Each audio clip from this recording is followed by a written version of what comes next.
Hi friends, welcome to my channel Sandhya vlogs.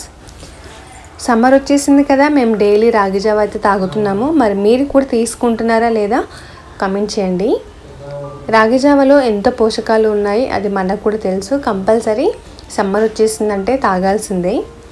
ఇంకా కన్నయ్య కూడా రాగి జావ అలవాటు చేస్తున్నాను తాగడానికి. తను కూడా ఇష్టంగా తాగుతున్నాడు. ఈ ప్రిపరేషన్ అయితే ఇంకా ఈజీ అనమాట. ఫస్ట్ మనం అన్నం పంపిన తర్వాత ఆ గంజి ఉంటుంది కదా, దాన్ని మరిగించిన తర్వాత లైట్గా సాల్ట్ వేసి, ఇంకా నేను 2 టేబుల్ స్పూన్ ఆఫ్ రాగులు పౌడర్ అయితే చేసుకున్నాను. ఈ పౌడర్ అయితే ఇంట్లోనే మిక్సీలో ప్రిపేర్ చేసుకోవచ్చు. మనం బయట గిర్నీకి వెళ్ళాల్సిన పని అయితే లేదు.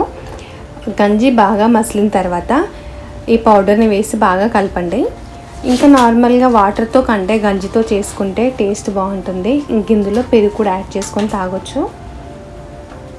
కానీ మీరు వాటర్తో చేస్తారా మరి గంజితో చేస్తారా కూడా కామెంట్ చేయండి. మన ఛానల్